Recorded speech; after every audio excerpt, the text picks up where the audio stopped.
gonna start it up. We're gonna start it off right. You know what it is, man. You know who we is, man. It's politics usual. We here on the Session TV. You know, we going on 1-2. Y'all know how it go, man. It's what it is, man. We got another, you know how we do. We come back we do our 1-2 on our own, but we also bring our interviews, man. We have them interviews, you know what I mean? Right now. Yes, sir. You know, right now we got Squint Lo. You know what I mean? You know what I mean? We got Squint Lo in the building, you know what I mean? He gonna come touch down, touch bases with us and let us know, you know, what it is. What up, you know what I mean? Well, you know, about his history and his culture and his history out here, you know what I mean? So his grip and his touch and all that. You know what I mean? He got history out here, so you know he gonna tell y'all what it is, you know what I mean? Word up. You know, he did it. You know what I mean? He done, change locations, but you know, he's still the same OG. The same OG, man. It took a long time for me. I ain't even gonna lie. It took a long time for me to get them Brooklyn ways out of me. I'm telling you, son. It took a lot of. You still look kind of Brooklynish to me, nigga. I don't know. Huh? You still look Brooklynish to me. No, I look Brooklynish, but I'm talking about the mind state that just the man. Oh my God! I remember like a lot of my Cali homeboys when I first came out here, son, they'd be like, "Yo, son, why you think like that?" Like I'm like, "Son, think like what? Like that's how we live." Like y'all can't be doing that. Y'all can't be doing that. But you know, I mean, it took a while filming.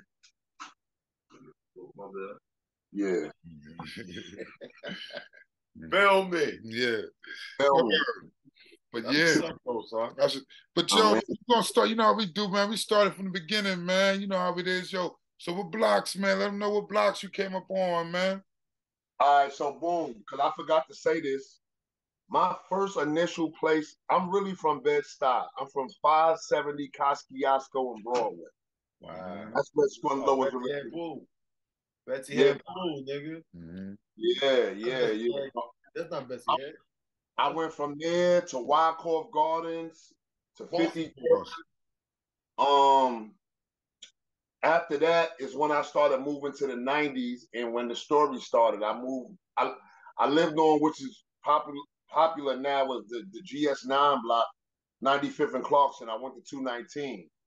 You know what I mean? So my story started over there. So my first homeboy that moved from 95th and Clarkson to Marcus Garvey. That was my man Anwar.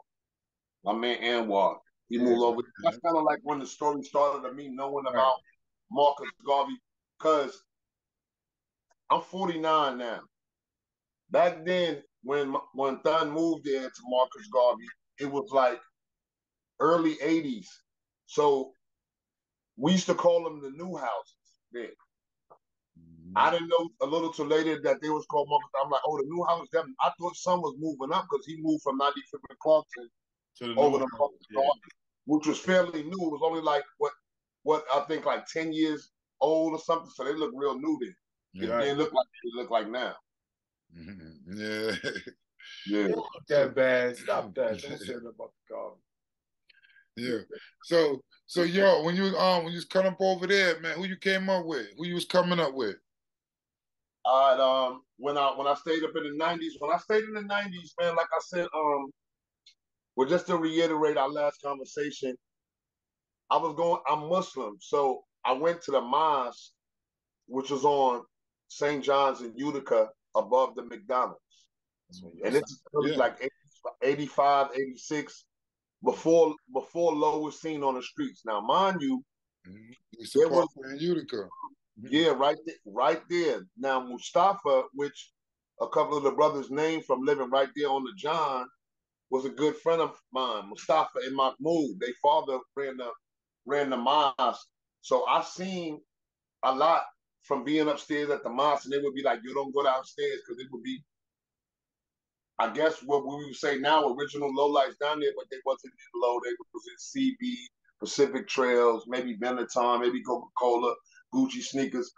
But I seen like the allegiance then early.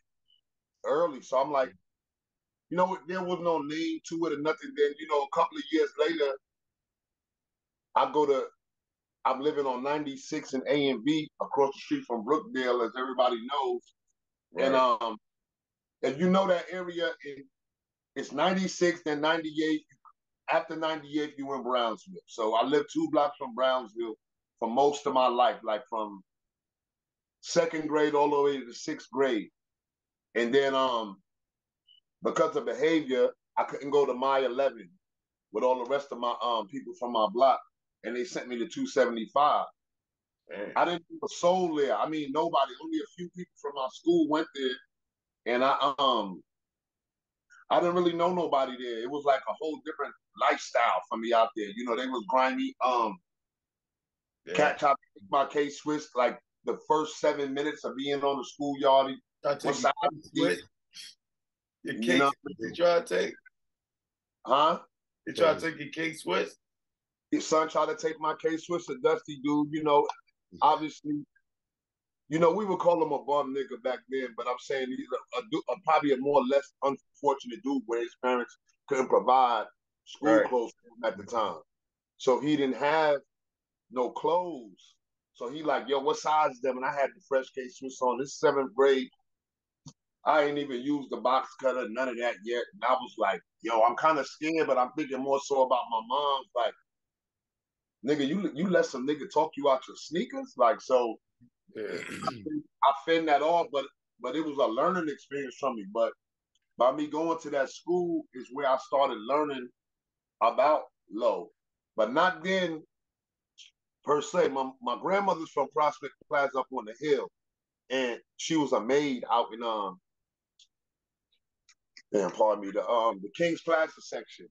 The King's Plaza section of Brooklyn. And she would always bring me Lo shirts, blue, like the blue and red horsey, the black and red horsey Benetton shirts, but these were like a customer's kids' clothes. Wow. You know, so I would have them. So, and I didn't really care too much. Oh, this a polo shirt. You know what I mean? I had Lacoste shirts. It wasn't no like a stigma to the brand yet. Right. But when I started wearing them in 275, a couple of my classmates was rocking Lo. And one of them happened to be Dooney from the Plaza. And he was like, we was having a talk one day. He like, yo, you ain't got no Lo. You ain't really got no Lo. I'm like, yo, I got a couple of shirts because he was a little ahead of me because I had these 2 solid colors. He had the striped ones, no jackets, no cookies, nothing. Further, just to move the story a little faster, Christmas come. It's now the year is 1987. 1987. You know what I mean? And I was 10. Yeah, it was crazy. It was crazy, but like I talked before, I wasn't.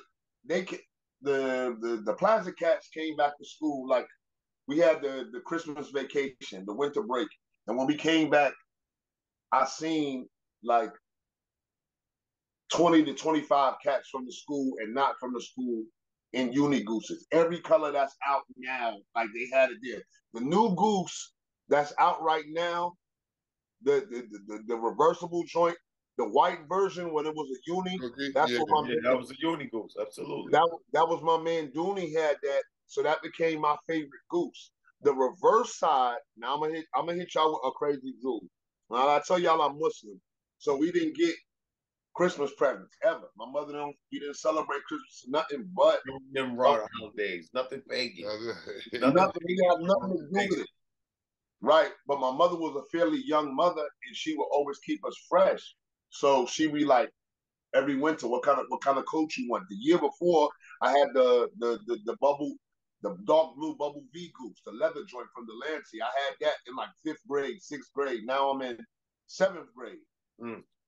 And she said, what kind of coat you want? This is the day after I seen all the Plaza Cats with the unis. I say, I want a polo goose.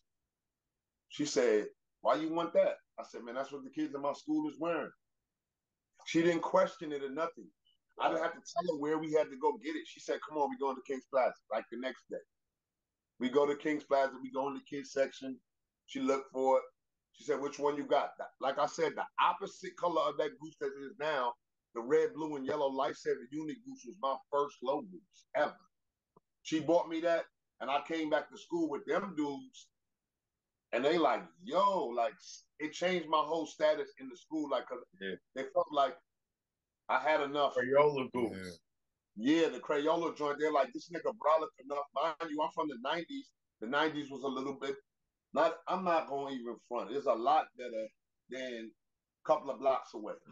You know what I mean? So they wondered, yo, son got the balls to wear this shit at school.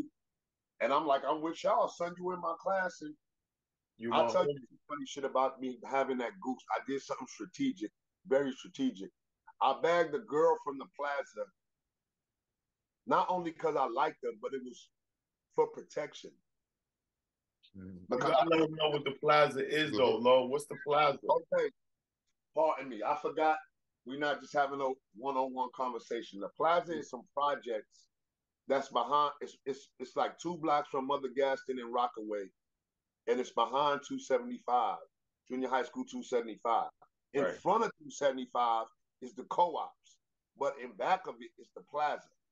Okay. The plaza has strength in numbers, so I'm not going to front. They ran the school.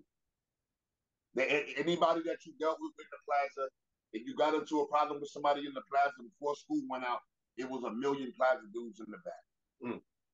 And I noticed that, and I seen a couple of things happening. So I said, how can I get in? They in my, I had Wimp in my class, Dooney, I knew Brown, I knew Slick, I knew all of them. But I never went there. I bag a shorty, and I come to the plaza one night in a Audi 4000. My man Edwin could drive that thing, and we drove there one night and came to the plaza in the Audi 4000. Wait a minute, Audi 4000. I thought it was Audi 5000. Wait. Yeah, Audi 5000. That's what part of me. Audi 5000. The years like. All right, I gotta check. They say they started with the 4 first. Yeah, I'm like 1, 2. They went from 1 to 4.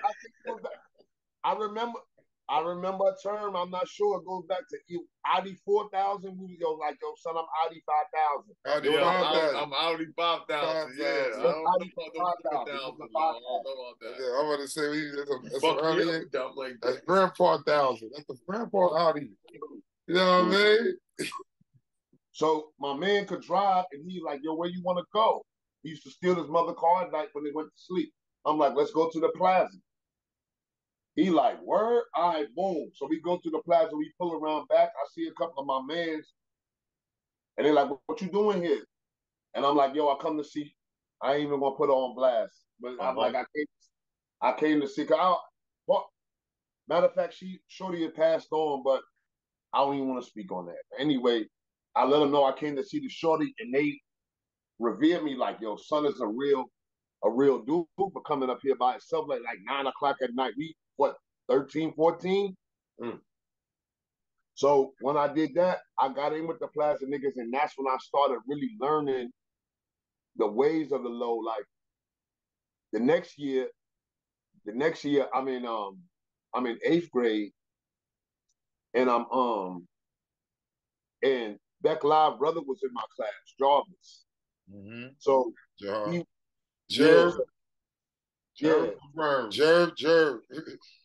Word. He used to rap in the class all the time, right? And I used to be like, just listening, and he would say double L, and I'm like, yo, son, like just deciphering it. Yo, son, what that mean? Yo, this mean, and he like, yo, that mean low life. At the same time, he was wearing not the new low of that particular year, but like vintage low, striped shirts, red polo country jackets, and stuff like of that nature. And I was like, man, I didn't know nothing about Marcus Garvey there. I knew it where it was and nothing, but as far as the cliques colliding and going over there, I didn't know that. But I'm learning this. I'm knowing people. I'm asking a lot of questions. But I didn't get a nappy or nothing yet. I didn't get intertwined into that yet until I started moving around certain schools. When I left 275, I went to 391. 391 is my school. East New York Avenue. My school. There you go. Yeah. I went there, and it was LoLifes there too. But now it's like 88, 89. It's cookies and cross flags floating around. And the coverage is crazy. So now you're seeing Fabian, you're seeing Jay Taz. I'm seeing the Albany side of things. I got Possum in my class, Roscoe from the what you call them from Little Vanderveer and stuff like that. So this is how I start like intertwining. It's like I had half of the story in my brain because like I told y'all, like from 85, 86, I was already at Ikwa, that Masjid Ikwa by the McDonald's and seeing it. Now, across the street, not across the street, actually on the John was where I would see the early low-life shit. And my uncle lived in Mustafa and them building like a couple of doors down from A.B. Rock and them nights. What's that, St. John's in Buffalo? Yeah, St. John's in Buffalo. Like right there on that side. When he pointed to the houses, I ain't been over there since Mike Tyson was fighting. That's when we used to go over there to watch the game on at my uncle's crib, and I used to spend a lot of time over there. So I was obviously seeing the early low lives, just like early, but I wasn't running up, hey, you a low life and this and that. I was quiet, just observing, fly on the wall and peeping it out. More schools I went to and learned and start asking more questions. That's how I learned it. That's how I learned, and that's how I got to know who was what and what was that. Me originally being from that style, I thought because there was no internet that low life started in that style. That was the misconception. Very valid. Very valid. I said, yo, the low life is the flyest thing going. It's got to be a dead style thing. This got to be a dead style. Like, wait. You found what it was something that what made you say that? It was something that just made you think that, or it was a lot of brothers that was out there. It was just something that made me think that. The schools that was along Bed-Stuy. Okay. Boys and girls. Yeah, because when you that's think what I was about to say. Boys and girls. Y'all remember the African Street Festival from Boys and Girls during the summer? So the Muslim community was heavy there. Facts, all the way facts. And so I would have aunts and uncles selling stuff there, and we would just go there to chill. And I had some of my very first low life connections there. See, I'm as y'all can see, I'm sipping a little bit, so I'm forgetting a little bit of things. Jabbar, which is another Muslim brother of mine, he was low life way before I was, like a few years. He's a little older than me, and he would come around to the mosque, with the scribbles, with the cookies, with the 89 sailboat, with all the stuff, and I would be like, not in awe so much, just like, yo, that shit is fly. So then his brother moved across the street from my house, or next door, better yet, like 2 doors down from my house, and he would come over on the weekends for ITs, still with the tags on it, and he showed me the cookie jacket, the red golf one, the red golf pullover cookie jacket. He had that shit, and I'm like, yo, how much you want for this? He was like $25. Now, in '88 we got $21, $25. Hold on, son. Hold on. I'm gonna keep this. Hold on. Hold on.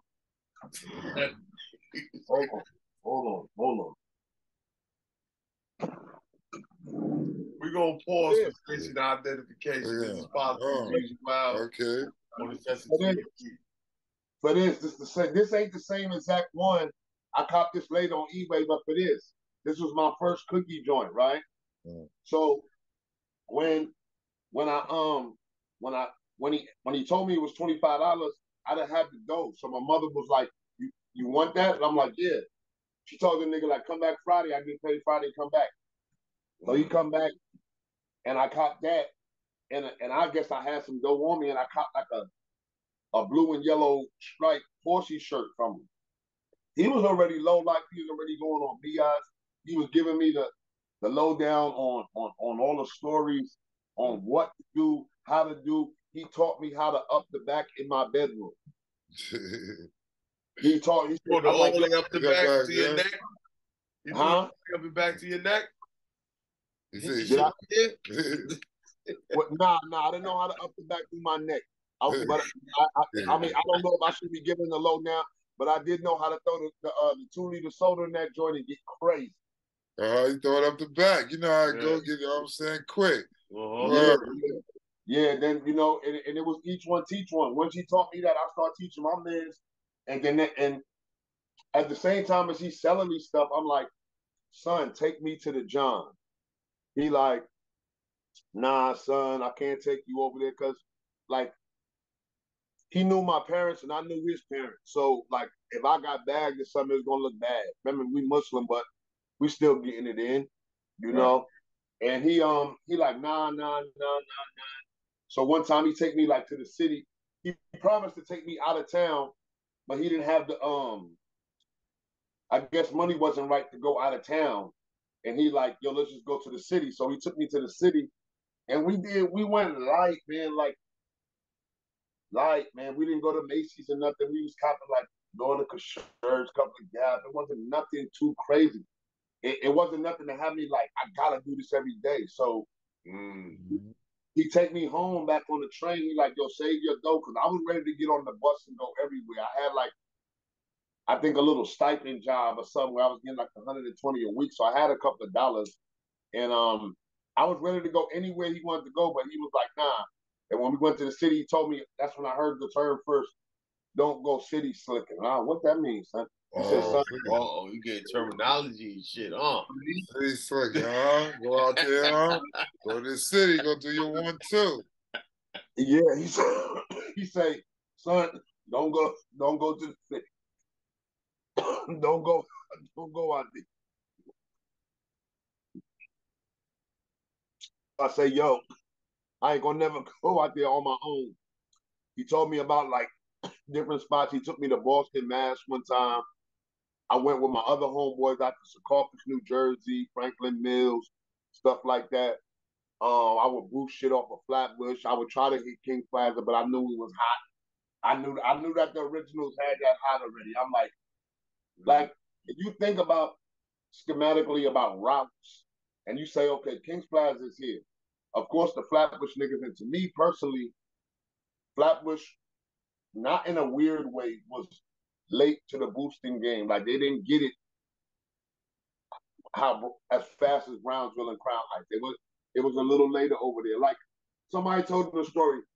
Most of the Flatbush people, including me, because I moved to Flatbush after I moved up in 96, these are working parents. My mother was a teacher. When she bought me that cookie jacket, she was a teacher. You know what I mean? A lot of West Indian mothers is nurses and shit like that. So it was a different kind of money over there. Right.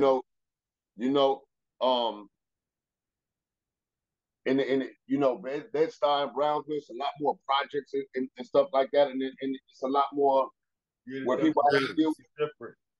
Yeah, it's a different without for lack of better words, it's a different financial aspect over there. Right. You know.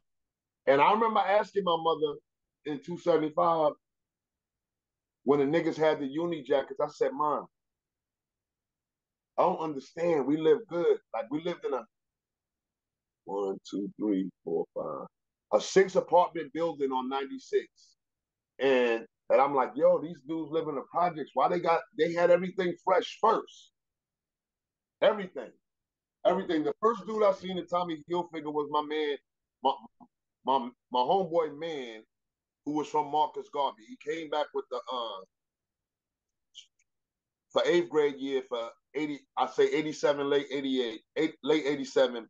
He had the red and white 88 Air Max in an all canary yellow fucking Tommy Hilfiger suit. And I remember this distinctly because he was in the lunchroom and he was telling me, yo, son, if a nigga spills some chocolate milk on me, on my Tommy Hilfiger suit, I'm a flip on a nigga. And that was the first time I ever heard that, Tommy Hilfiger. But I'm looking at these brands that these dudes is wearing, and I'm like, I'm asking my mother, like, why we not, like, hold on, I should have all the low in school. Mm-hmm. And she like, nigga, that rent is $40 over there, $100, you bugging. Mm-hmm. So then I got it. I said, okay, I get it.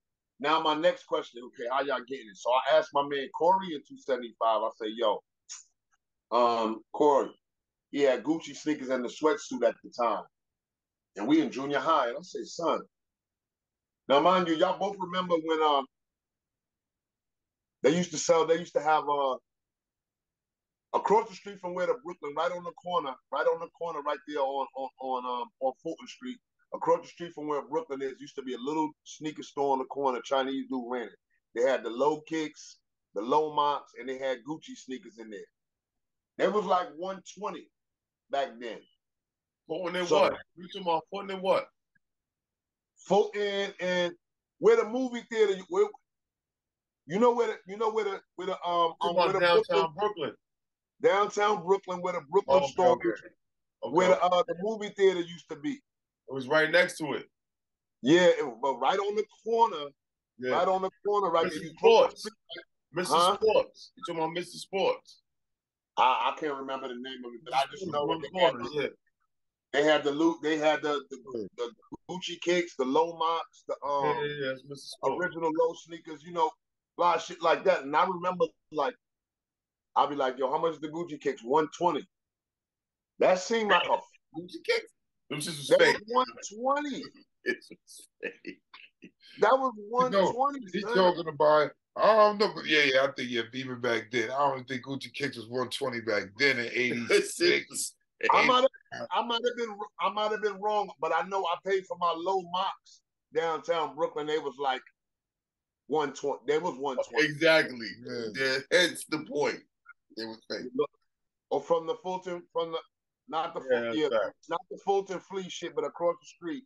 I bought the low mocks, and they was 120, and I did that on a motherfucking layaway plan, nigga. Yes. Shout out to layaway. That's how you did it back then. Shout out to layaway. Ain't nothing wrong with layaway. Still yours. I remember Marshalls used to have the layaway. Shit used to get ill in there, man. So what was your first hard piece you got? The first hard piece, that cookie that I just showed you. That was the first thing, the first cookie that I got. Now, mind you, the cookie, when I talk about LoLifes being from Bed-Stuy and stuff like that, I always wanted cookie pieces because I felt like Deceps were low cookie pieces. Like, you didn't know who was who then. You didn't know if they were Deceps, they were LoLifes. You just know it was a crew of dudes. Yeah. And nobody was fucking with them. So I'll be like, yo, that's how I fell in love with cookies. After that, let's speed the story up. So after my whole Flatbush thing, I run through Flatbush, I start going to Dewey, and I learned boosting a little more from my homegirls from Martins. They was doing Mia's at lunchtime in Bensonhurst, coming back with Sergio Tuccini and stuff. And I'm looking in awe, but I'm not going with them. Finally, I go with them. I catch a little Gap hoodie or something. I'm hooked. Now I'm like, all right, I got it. It seemed like in regular time that moms told me, like, we moving to Cali. Like, it seemed like right after I caught that piece, we moving to Cali. I'm like, we can't move to Cali. She like, why not? I'm like, them niggas on that NWA shit out there. I can't do that. She like, nah, I'm gonna give you a better life. My mother, I always laugh about this. My mother sold Cali to me like a travel agent. She like, it's gonna be beaches and Corvettes and Anglo-Saxons with blonde hair. I'm like, damn, like word. I'm like, oh, that shit sounds different. She like, yo, this is what you want to do. So I'm like, all right. She give me a choice though. She told me like, yo, you could either go with me, fly with me on the plane, or you could stay with your uncle and come out in a few months. But my uncle was like, my uncle could have held me down, but I knew that he couldn't take care of me as a kid, and I wasn't ready to take care of myself yet. Yeah, Lo, but so we got 10 minutes, so give us like no, we gonna hit him back. Again? We gonna hit him back. He gonna tap right back in. Gonna tap right back in. All right, my bad. But yeah, go ahead, finish up. So she tell me we're gonna move to Cali. We go to Cali. I get there. On the ride from the airport, I remember this like yesterday. We ride past the outlets because you took a nigga straight from the streets of Brooklyn, and your mentality don't change on the plane ride. You still think of the pieces, and you still think of. I'm thinking of my shorty from Tivoli Towers. I'm thinking about everything. I'm thinking about LoLife. I'm thinking about rapping. I'm thinking about everything Brooklyn, and I don't know nothing else. Right. On the ride, I'm looking up. Oh shit, Liz Claiborne, Fila, Polo, Nike. Oh my goodness, what is this? Yeah. I'm like, okay. I was like, I just gotta get outside. So we get to where we get. When I first moved to Cali, I lived on an army base. So I couldn't even go to, there was no corner store. I couldn't go to the store without like an ID. Oh, wow. So like, it messed my head up. I'm telling my mother, like, you gotta get me out of here. This ain't working. I can't even go to the store. They won't even let me in the pool. They got all this nice stuff, but if you don't got this card, the army card, you can't do nothing. Yeah. So she like, all right, she never give me the card, but we end up moving off base because that was my uncle crib we first moved to. We moved off base, and that's when I started traveling around, seeing stuff, going to school, this and that. She take me school shopping, and I find out like where the Macy's is at, Mervin's, all these stores. When we go school shopping, I noticed that they got the sneakers in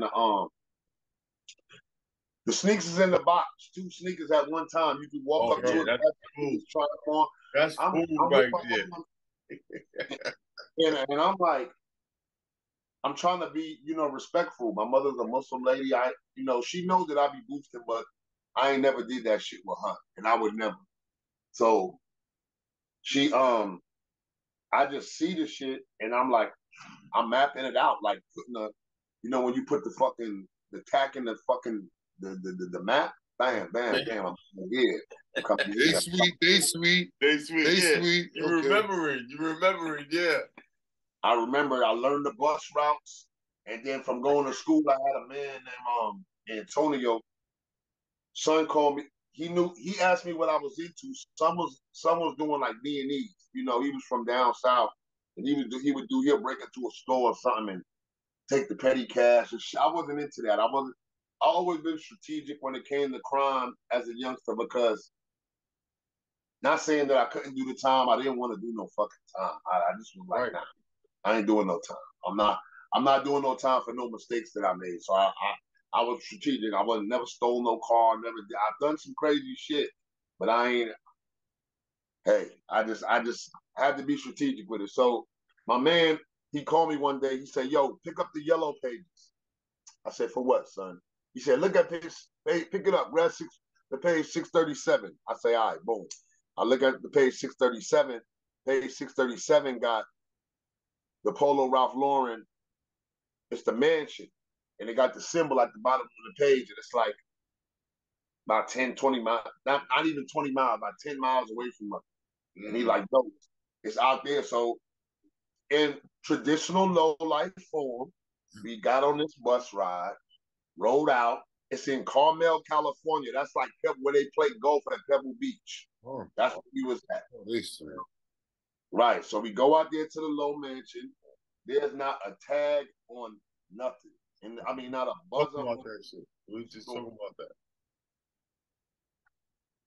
Son, we just went crazy. We went crazy, but it wasn't just that, because I speak about that Low Mansion, but there was Saks Fifth Avenue. We would hit that. When the red high-techs hit, it was there in Carmel where we seen them at. It was like I want to say Bergdorf or some shit like that. They had the high-tech hoodies. I remember seeing it the very first time I seen it. I almost wanted to G it, but I was dolo. So I went and told my man. We came back with the car. We just steamed out with it. Yo, Squint, this is not Vlad TV, bro. This is not Vlad TV. You can say steam. We're not talking about narcotics and stuff. You're talking about a life that we used to live, yo. All right, I'm just saying, disclaimers. No doubt. So how old was you when you first moved out there, when y'all moved out there?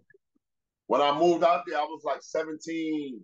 I was like 17, almost turning 18. Okay. Yeah. So you definitely had the feeling and got the grind of the New York City in your life before you went and touched down there. It's like, okay, All right, now I'm down here. Oh shit, I know what I like. I know what I want. On top of that, I bump into my man out there from school. He was from 391. My man Shaka. He I happened to bump into him at high school out there in Cali. Our first conversation was, "Where you from, son?" I was like, "You from Brooklyn?" He's like, "Yeah." He's like, "Where?" Albany Ave. He's like, I was like, "What school you went to?" He's like, 391. I was like, "I went there. I just graduated from this a few years ago." He's like, "Word?" He was like, "What you be into?" I was like, "I be boosting." He's like, "Word? You know about LoLifes?" I was like, "Nigga, I am LoLife." He's like, "What's your name?" Squint Lo. He's like, "Word, come on." And that's when we start going on with the car, and That's simple, huh? you know, that's when it got crazy, son. That's when it got crazy. That's when it got crazy. It was a store.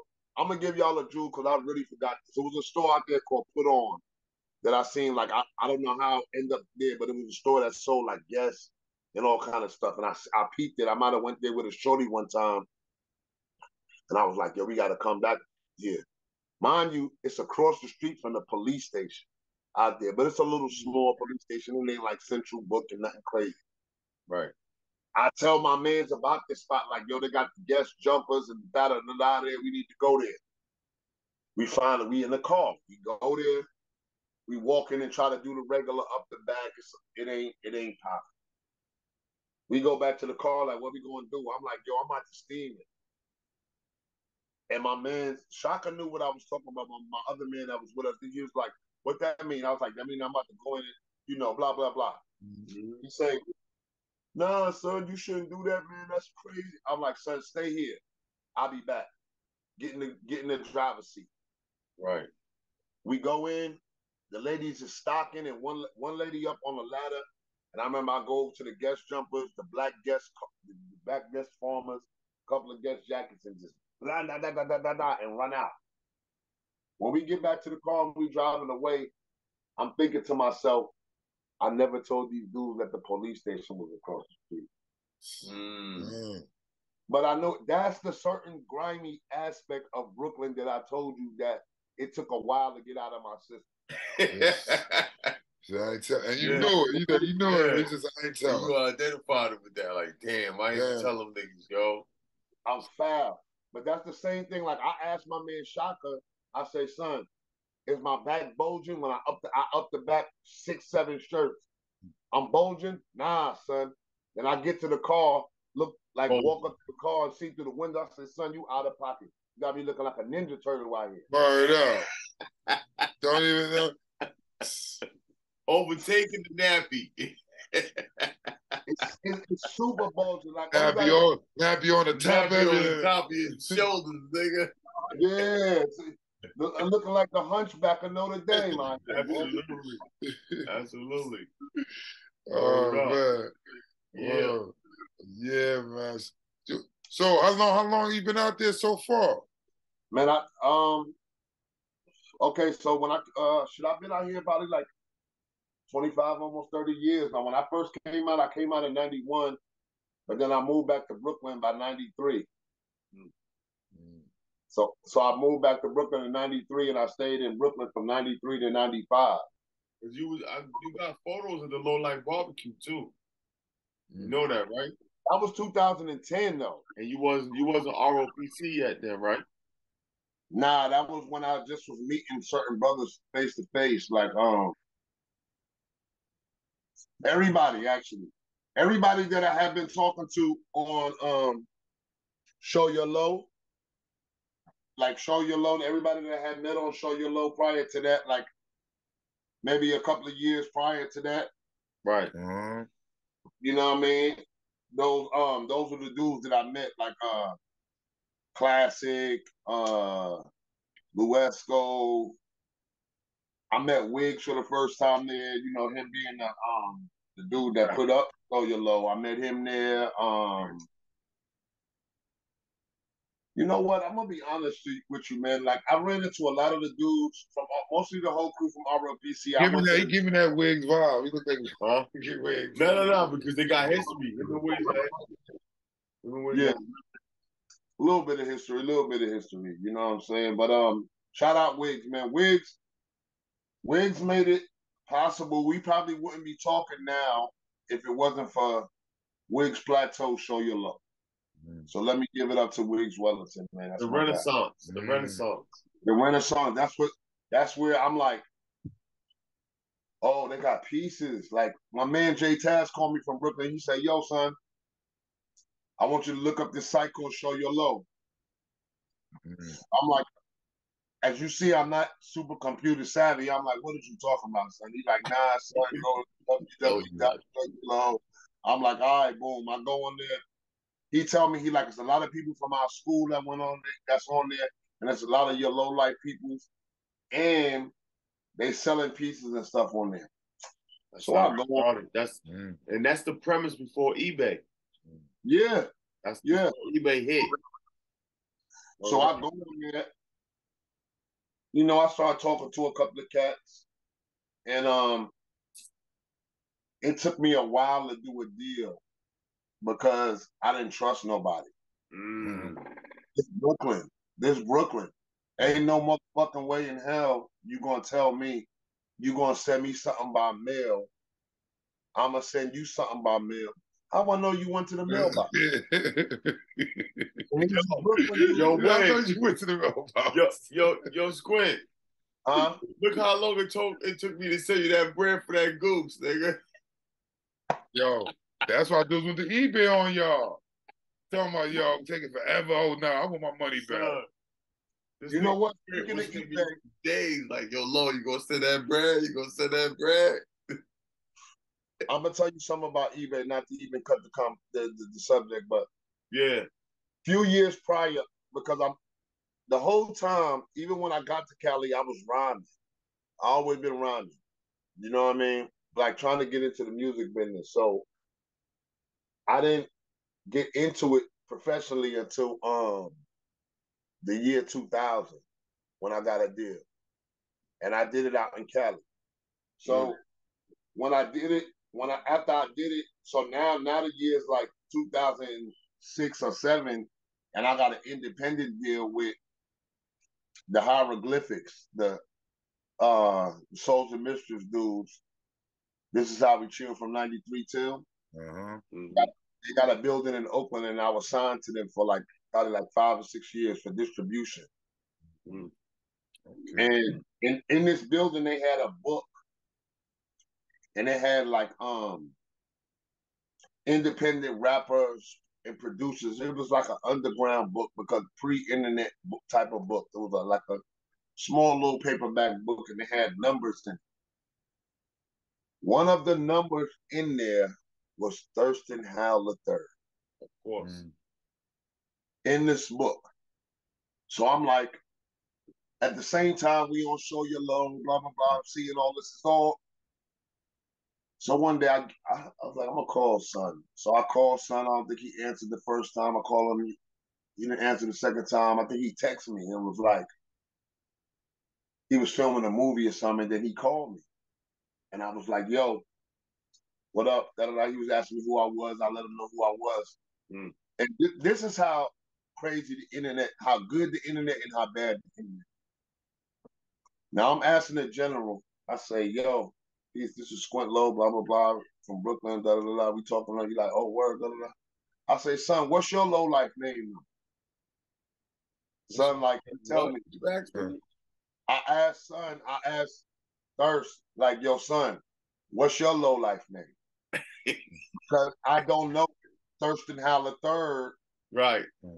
As the general of the low, there's no internet. Nobody explained this. I haven't been to Marcus Garvey to have this go and Ski and them explain this shit to me. So I'm like, all right. So he explained it to me, and I'm like, okay, boom. Now we go. He tells me that's the point we make. He is the one. I'm like, yo, son, I was looking for the Cookie Goose, the zip up one with the rings, right? The zip up with the hood, and I'm like, yo, son, I'm looking for one of them gooses. Where can I get one of them at? He tell me like, yo, you got to go to the auctions on eBay. And I'm like, huh?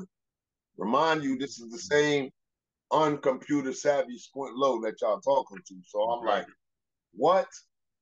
He like, son, you got to go on eBay, look at the auctions, blah, blah, blah. So I go that night I go on eBay, but I have no understanding of the auctions. I'm looking at, oh shit, they got this, they got that. Oh my God, they got this. And it's real. The prices is crazy there. Prices is crazy, boy. Crazy. We talk on 2008, 9. Yeah, prices. Good pieces. Yeah, you're getting good pieces. You seeing the craziest shit. Uh-huh. So because of that conversation, I had lived in some apartments prior to that, and there was like a storage locker where you would store some of your shit. And I remember thinking about some shit that I left in there, and which the pieces was a 92 Ski Goose, the blue and yellow cookie pullover, the rust colored polo duck shoes, and a couple of other pieces. I double back to the apartment, just like I ain't lived there in a year. I double back, yo.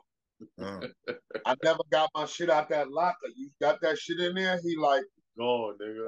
He was like, I might have it in there. He's like, you got the key to the lock? I'm like, yeah, old man. I go in there, bing, my shit in there. There. I get it out. Wow. Once I get the shit out the storage locker, those was my first pictures for Show Your Low. I would never do no slum shit. Like, you know how Brooklyn niggas don't wear slum gold? I would never do no slum ass pictures. Like, right. I'm gonna take the pictures in the horsey shirt just to be on there. First of all, wigs wouldn't even allow you in the shit unless your shit was correct. Yeah. Yeah, you had to go through like a little orientation or some shit. Like, he had to check your shit. My man Shaka that was out there in Cali with me, I told him to get on the page. Like, son, you can get on the page. I'm on there getting pieces. He tell me, yo, the nigga denied me, told me something. I gotta get some better pictures, and I was laughing because my son is from Trinity, so he told sons wild shit. You know what I'm saying? But that was like the start of it, of me like interacting with the RLPC dudes, and just for nothing, I start realizing that a few RLPC dudes, such as Lifa, such as Classic, and it might be a couple of more dudes I went to 391 with. Maybe not at the same exact time, but everybody know what it was. 391. That was our connection. Facts. That was our connection. No doubt. To me, in my story, that was like the graduate school of LoLife shit. 275 taught me about the unis and the da-da-da-da, who and what and where it's coming from, the title boosting and da-da-da-da. But then when I got to 391, it was like, me eyes, you want the cross flags, your son, they be rocking unis. I heard I called the cookie the circle badge back then. And they like, nah, son, that ain't the circle badge, that's the cookie. I was like, oh, okay. I learned that whole language there. Yeah. At 391, like, yo, son, you don't be going on Mia's and this and that, and we talking about this, and Fabian coming to school with just everything, and we talking about that in school instead of learning. Like, son had the cookie goose with this, with that, and that's how I learned. I learned it like hands on, like nobody could ever denounce me. I was right there. And when I was young, I was a fly on the wall watching it. But as I got older, I had to have a piece. I had to touch it. I had to see what it was. You know what I mean? I had to see what it was. And like I said, when I got to Cali, it was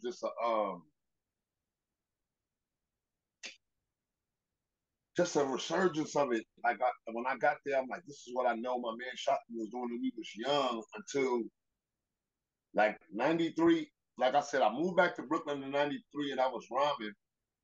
And I remember being in the studio and a producer saying, like, yo, I kind of want to sign you and blah, blah, blah. And I'm like, yo, I just had my first son and I got to go back to Cali, like, just to make sure he's straight. I just had this nigga. Like, I can't be that nigga. Right.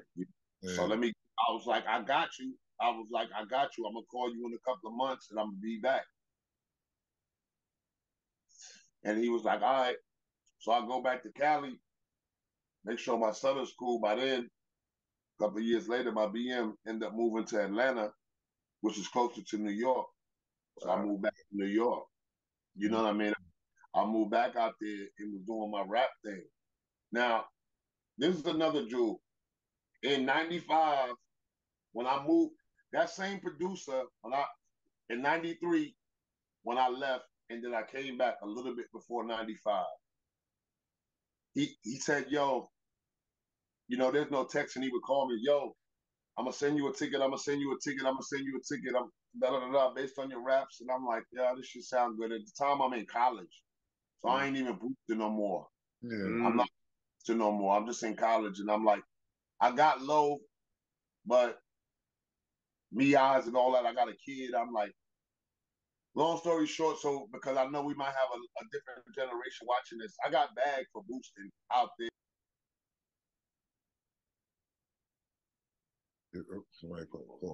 And just seeing a different me, I'm like, I thought about it for a second, and I'm like, okay, son, you went to jail, like real jail. And like what y'all would consider Rikers is where I went to in Cali. You know, at 18, and I was like, son, you ain't going to jail for no clothes. Like I didn't want to be a predicate felon for that. Yeah. Like you know what I mean? I'm like, okay, we're gonna have to figure something else out. I'm not gonna say we can't be in the streets, but as far as going on these MIAs, like where I live was small, so the area we was hitting, it was like if we lived on St. John's and Utica, and we go into Kings Plaza every day. For a month straight, every day after school, bang, bang, bang, bang, you're eventually gonna get caught. So perspective, bro. Huh? To change the narrative and all that. I changed my narrative. I didn't completely have the boosting out of my system because I remember being with my BM a couple of times and being like, I need that jacket. Like when the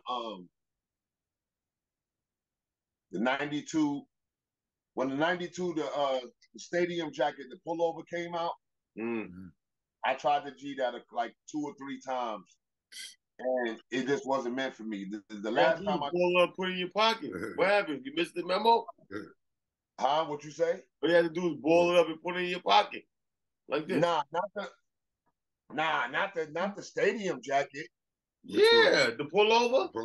That was paper. Nah, didn't that one got a lining on the inside? There was a paper joint, right? That's a paper joint. Paper joint, yeah. That's a paper joint. Put that shit in your pocket. You absolutely right. See, I didn't know that. Put it in your pocket. Fuck it. We out. Gotta go. I try to throw it on because it looked so big at the time, right? Like just so big and flashy. I try to throw it on. I tried to up the back at one time, but it was hot. The next time I came back, something happened. And then like the third time I tried to get it, I threw it on and was gonna walk out with it. And it had a buzzy on the inside. And then, mind you, it was only one or two of those pieces in the store, in the whole Macy's. They didn't have a lot. And then, you know, everybody was gone. They were disappearing quick. Lucky you found that was there. It was one of those you would have been lucky just to get it. I seen that shit in the ad in the Vanity Fair. I said, I gotta find this. And I found it on 33rd Street. The thing about it was what I learned out there, that Lo didn't have a value out there like it did in New York. You know, so the store would only stock maybe 3. You know, what was that shit like? It was like, what, $4.95, something crazy back then. And they could only stock like 3. Where I lived at in out there at the time was a place called Seaside, California. And it was a Crip town. Oh, wow. So like I've dealt with being from Brooklyn, 1, 2, having to adapt to a different surroundings, and dealing and being and having to just adapt to this gang shit. And it wasn't like they was like, yo, we gonna jump you in. They recognized me. The first time I ever went on the spot over there, I remember Shaka took me over there because we would boost in the day, and then at night he would moonlight and do his other thing, his 1-2 thing, you know. So we can't sell shirts. Like we would boost all the time, but we couldn't sell no shirts, son. Like for the like Cali dudes didn't understand. They were asking me, yo, son, why y'all wear that shit back then, bro? Yeah. That wasn't a vibe. No, they looked at it as a golf. They said, why you wear golf shirts, son? Yeah. I said, son, why y'all wear janitor clothes? Because they wore Dickies. Yeah, facts. I'm like, son, that's what the janitors wear in my PS243 or something. Y'all bugging. So they like, so they can't, so I couldn't sell clothes to them. Like, they'd be like 1 or 2 dudes would do it, and then, you know, it wasn't into boosting girl clothes. So that whole aesthetic wasn't there. So some was moonlighting doing this 1-2 thing. And I remember one day I'm like, just in the quest for paper, I'm like, take me out there, son. Let me see what that's like.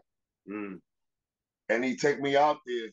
And I remember the day I went out there, I had on the nylon, like the Sergio Tacchini fabric, Fila suit. But the shit was like dark blue, turquoise, and pink. I was on my Brooklyn shit and I didn't care. And these niggas in Dickies, son. So I go meet these dudes, but they were so they wondered about me more than I wondered about them. They like, yo, this dude really from New York. He just came from New York, and they was just cool with me. And I never had a problem. I never transformed my sleeve. Right. For that. I never. Like, you know, they color of choice was blue. I may say that I might have wore not even more dark blue, like because the town was blue, I wouldn't have on what I had on now. The niggas would be like, "Oh, wear that to the bar." Out of respect. Out of respect. Out of respect. Like, you know what I mean? Like it's even. I just never got into that, but I've always had the respect for them and the respect from them, and I learned a lot of stuff out there. But the boosting didn't have a good value out there, so that's what steered me away from it. I'm like, well, you know about the low, well, boosting low. If you was boosting probably other stuff, Gucci, Louis, and all that other stuff, you know. No, they didn't even know about that though, dog. They didn't know about that, son. Like they didn't. If I would have boosted some Gucci purses, which was mad easy, they couldn't cop them because they didn't know about that level of being fresh. Their level of being fresh was like Kmart in the regular mall. They would get sneakers and shit from Champs, Foot Locker, and the dude was wearing Dickies. The shorties was in like Boys in the Hood shit. What was me alone? Cali. Like I said, the narrative was different. The narrative was different. It was completely different. But by me and Shaka being different, and anybody that ran with us, like anybody that came from the East Coast out there, because it was the army base was like a couple of miles. It's a small town, like 20 miles radius of a town, 2-3 different towns. Marina, Fort Ord, and Seaside is within like a 15-mile radius. Right. So everybody meshing together, all the girls on Fort Ord, all the gangsters and all the bad shit is in Seaside, and a little bit of both was in Marina. So my mom lived in Marina, we lived in Seaside too, and then I would just be amongst it all. Like I just made a song for them dudes. It's called Just Cuz, and it's just about talking about my experiences about living out there and going through some stuff and the people that I was dealing with. Like when I lived out there, son, like through amidst, and not to make this all about clothes because we all know that our lifestyle is about much more than that. Right. That when I lived there amongst all the fun things and being a cool New York guy, I watched a small town divide. Watch the devil just divide the town because of certain murders and stuff. And I watched certain people that I came there and be friends with when I first there, and we had to watch out for them. Yeah. And they had to watch out for us. Right. And living through that, I remember I just got caught up like in the middle of it, and not to even elaborate on that, I got put in a do or die, bed-style type of situation, and my mother caught wind of it through my shorty, and my mother, I never forget this because my mother sat me down. I didn't even live out of crib. She had to page me, and she paged me. It was like, yo, come to the crib. So I came to the crib and she sat me down. She's like, what you been going through? I'm like, everything been nice. She's like, nah, I've been hearing different. I'm like, nah. So she spilled to me what she heard about me doing on the streets, and she gave me $500 and told me pack a bag, and she took me to the Greyhound. Told me pack a bag, pack some snacks, and she took me to the Greyhound. You got, and that's why I came back in '90. That's why I came back. She sent me back Grand Central Station. It was a stanky ride. Yep. 4 or 5 days on the bus. But that kind of shit make a man of you. Make you really think about yourself. You be by yourself for all that time. Yeah, 4 or 5 days on the bus? Yeah, it's like about 4 days. About 4 days on the bus from California to Grand Central Station. Yeah. Stops and all that. Damn, so I did 2.5 on the bus to Texas. So I already know what that is, bro. All right, you're making them stops. Go to sleep, wake up, roll. Wake up, go sleep, roll. You gotta go sleep, wake up, roll. So and you gotta be on point when they make the stops, not to get left and all that. Yeah, you know. Around and be left. Up. So when did you start rhyming? I started rhyming early, dog. I started rhyming early. Like, I was born in '73, and I wonder why I love hip hop so much, because I was born in the year that hip hop started. You know what I mean? So, like, I watched different transgressions, the Big Daddy Kane's, the KRS. When I was young, when I told you, when I lived in Flatbush on 25th in Clarendon, KRS lived around the corner from me on 26th. Right. So I would see him on foot and be like, son just had the video, and I went to, I would gather my rhymes up and go to his house. Of course, he wasn't there. Then, like, in that same area, Special Ed was one of my mans that lived in that area. DJ actually taught me how to mic control, do an intro and stuff like that. So, like, early, we was rhyming. Like, I learned how to, like, get serious with rhyming. All those stories that I told you, I was rhyming through those, but just training. And then when I got to Flatbush is when I started learning, like, metaphors and how to really get crazy with it. And my uncle had a studio a couple of doors down from me, and I learned how to record and make beats and stuff like that.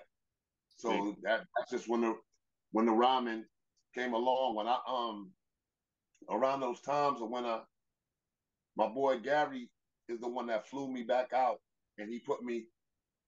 This is crazy to go along with the story, but my address was 1299 St. Mark's between Buffalo and Rochester. Right. He moved me. That's where I moved back from Cali too. And I'm like, what's this? He like, this your crib. And it had a studio in it. Wow. Right there across the street from the hospital for like almost like 2 years. Wow. You know what I mean? So it's crazy how everything comes full circle. Right. To be like back in those pivotal areas of where the shit started. So it's not like, how did you find out, or did you know this person? No, it's not from afar. It's from being right there, right there, talking to this person, being inquisitive about who, what, when, and where. I remember early on the trains going downtown Brooklyn with moms and looking at the LoLife tag, Rich Low and this and that, rack, and you. There's no internet, so you trying to figure out who is this dude. Yeah, Rich Low, LoLife. Facts. Yeah, and I'm like, yo, I gotta meet these dudes. These dudes is the illest. They got tags everywhere. He's the ruler of the LoLife. The LoLife is the flyest thing out. And also, for our viewers that don't know, in our time period around 87, 88, there was a lot of crews. There was a lot of gangs and stuff, right? Right. So by me knowing a lot of people from the street, from Brownsville and Bed-Stuy like that, there was a couple of different choices you could make. You could be DSEP. There was only two choices for me. You could be DSEP, and once I seen LoLife, I'm like, it was a lot of people like, yo, you don't want to be DSEP, come to the park. And I'm like, what's the process at the park? And once they told me what the process at the park, I'm like, nope, that's not it. You gotta get jumped in, nigga. Yeah, it's different. You know, LoLifes about money, hoes, and clothes. You gotta get the DSEPs is about the blows. Yeah. And also having a couple of early run-ins with the DSEPs. Not nothing crazy, but I remember one time, not for nothing, during my low life, while living in Flatbush, during my low life thing, I was rocking around Erasmus, crazy, you know, with that same red low cookie jacket, because I would run it with the cross flags up under it, and we all did it, though. We all had that favorite outfit, you know that. So I would rock that, and I remember one time the DSEPs got on me at Erasmus, and I held my own for as long as I could say, because it's probably like 8 of them. Right. And then the only thing I lost was my low frame, these same ones, like these. You know what I mean? And niggas yapped me for those, but they didn't take no clothes or nothing from me. Wow. And from that time, I had a real stigma of the low life DSEP relationship. Mm. You dig what I'm saying? I'm like, okay, so now I know DSEPs ain't cool with low life, because it was like I would walk down Flatbush and niggas would be like, you low life? And I would have to be like, think about the answer, because I see what they on. Mm-hmm. And of course I'm low life. You see, I got the cross flags on, I got the backpack, I got the St. John's University hat on. You already know what it is. Nigga said you got the whole uniform on. The whole uniform. But you know, when you come outside like that, you know you got to look for that type of environment, though. That type of vibe, you know what I'm saying? Back then, if you fly not, anybody's gonna roll up on you, son. But you know, like I said, Flatbush to me, as far as low life goes, not the original or the second generation, they were late in it. There were people that had people from Brownsville, had people from Bed-Stuy, but they wasn't first with that. They wasn't first with that. They was the ones with the most resistance to the culture too. Right. So you would be walking in, cats of, yo, my man said da da da da. They see you with something that they couldn't acquire. Yeah. Yo, my man's went on the Mia with the LoLifes and da da da da. Because yo, Lo, if you remember back then, they didn't embrace it, so they made their own thing. They made it LP and Steam Team. They didn't want to. They wanted to be with it, but they wanted to have their own grip on it. Everybody started making crews, because like you said, one person knew somebody from this flow, from the original, and says, you know what, I'm not low, but I'm over here with my boys and them from LP, from Kingsville. You know what? Profile. Let's make this name. Let's do this. Let's do that. We're gonna run with this, but we still gonna chase the same merchant, the same thing. Low, getting fresh, doing this, getting money off of this. You know what I mean? So It all generated from the same thing. It's just like everybody went and just did their own little thing. Just like, you know what I mean? Just like, you know, it's just like, that's why when people be looking at low life, if you think about it, all these crews that came from something of a low life, somebody that knew somebody of a low life, it was a Frankie Boo, a Ralph, a Rag, a Third, all these people from back in the days, you know what I mean, that done went off and migrated and said, you know what, I'm gonna make another crew and shit and do my own little 1-2. That's just like when them Crips and Bloods, when they make a blood crew, make a whole another set, but they under, though. We call the chambers. They under the one set of the Bloods and stuff. They know, oh, we blood, but I'm blood this guy, blood that, or I'm Crip, but I'm C this, I'm C that, I'm blood, I'm Crip on. It's different things, and just like with the low culture, the low lives, and you have all these people that was like, yo, I'm this, because they rock low, and then they have some connection to it, some connection through somebody. Yeah, I just think that by different subsidiaries, like sometimes the culture gets spread, it gets spread so thin. When it was back, and I hate to sound old, but like when it was back and it was very pure, it wasn't so easy to get in. It wasn't so easy to just go on the neon. It wasn't so easy to get a piece. It wasn't so easy to acquire a cross flags hoodie or something like that. It wasn't easy, and it wasn't easy for you to own up to that. Like you could be soft. You could be soft, and both of your parents is working. You live in a house, like in the 50s somewhere. Right. Right? You live in a house, your parents is good, they driving something nice, and you get your parents to spend the 150 from a booster on so and so. You had to live, a lot came with that. Yeah. You had to hold it down. Because you gotta remember though, bro, like remember going to school back in those days, and you go to school and you see one or two brothers put together kind of nice, like damn son, like shit, what's going on with that? But you know, he ain't G'ing enough, and he just privileged. His family, they buying him a piece here, piece there, piece there, and then you see it. Work in Macy's and something, you know what I mean? Like, so the culture was just, it's just different. It was just pockets. It was just pockets of it. We just identified the pocket that we was in. Now it's different. Now it's way. Everybody could go out there because it's more attainable and it's everywhere. You know, you got Jimmy Jazz selling polo here and there. So, you know, you got somebody could go there. And then all these outlets now, meaning the outlets literally the Ralph Lauren outlets and this, that, the factories. You can go there, and I mean, literally, dude could go there and just come out of there off of one shopping spree and have a whole bunch of low. Yeah, so, now he in the culture, he there. But you know, that's how it is. But it's all good that people, you know, attracted to it, because when they do their history and they research, they see where all originated from, and then they go, you know what I mean, there. But it just be crazy that they get on it and then they run off.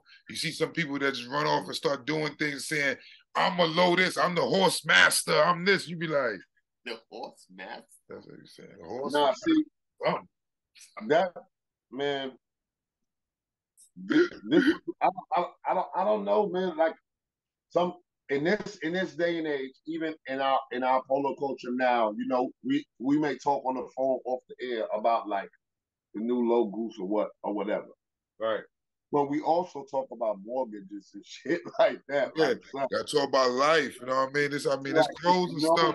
That's the culture. It's not like we going. It's not like we going to the 391. We having a winter dance, and I'm calling Lifa in real time, son. Did you get your new logos? We going up there crazy. Yeah. You know what I mean? Like, it's a little different. So when I see that, sometimes I'll be like, wow, I love the unity. I love to see the specialty shoots. Like y'all just did a low bid shoot. Yeah. And I seen, you know what fucked me up about that? Shout out to my nigga Classic for dressing like the bed with the whole shit. That was some other shit, son. Like, talking about that kind of shit fucks me up. Like that, I'll be like, damn, like I wish I was there. I'm not gonna lie to y'all. I'll be jealous of y'all. I tell my shorty this. I say, yo, I'll be jealous of my niggas in Brooklyn because my mother moved me at a pivotal time, and I think that I could have acquired a record deal now. Just speaking on that, I didn't have no chummy record deal. I hit their ass out here for like a quarter. Okay. Yeah, I hit their ass for a quarter. So like, when I did that, we did the music, and I can honestly say I didn't have like a real 9-to-5 job where I had to be there every day through the summer until after that. After that, After that, 3 years was up, and I didn't sell enough records that we fumbling through the money. Niggas done bought Avarexes. We living in mansions and all kind of shit. We got 3 different girls in the crib. Now the money is gone. Now the money is gone. You know what I'm saying? But I lived my life through that. And even then, You know what's funny about that time period? I had all the money, not all the money in the world, but enough money to go to Macy's and cop whatever pieces was hot at the time. Whatever you want to do, yeah. Right, but you know what? But that's also when Polo Jeans had a store that would throw you off. So they'll throw that in the PJC, son. Yeah, they throw that in the mall, and you'll be like, and those shirts was crazy because at the time it was like I think like Mace or rock one of them like a Polo Jeans T-shirt with the V-neck, and I was like, "Ooh, that shit fresh! I gotta get that." So when I'm looking for that instead of looking for what we actually wear.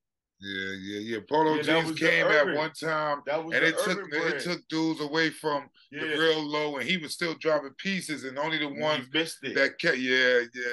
He gave us all the big signatures, like the Tiger Head. The Tiger Head that first came out back then.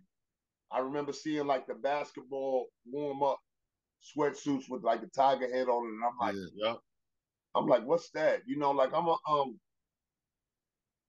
an original low headed.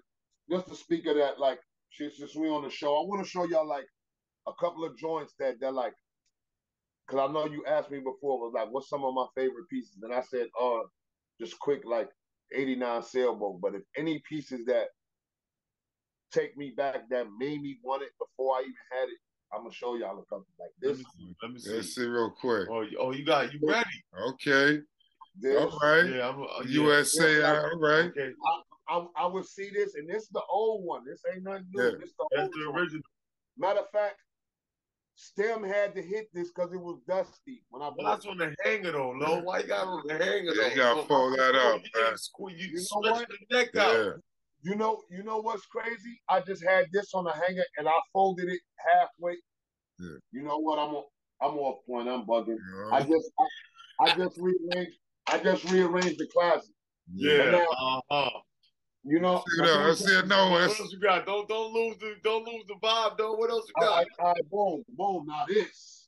Okay.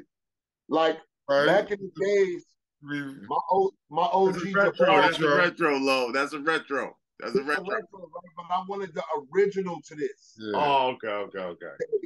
Like when I Jabbar that used to that sold me that red cookie jacket, I'm like, son, what's up with that?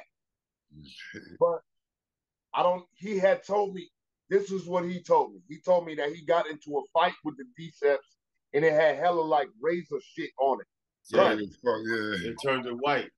Yeah. So I'm like, nah, I don't want that.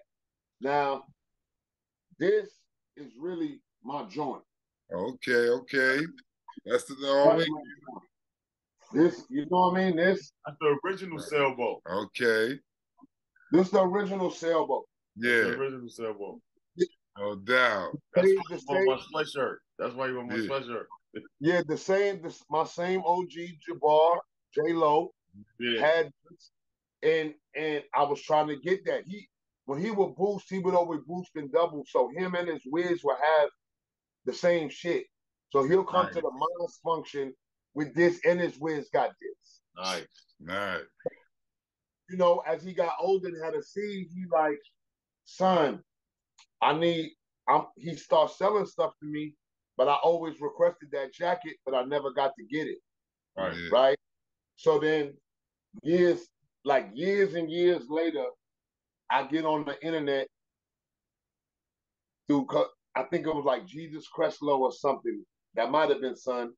He hit me, and he had one. So no doubt. We do a trade, and I get it.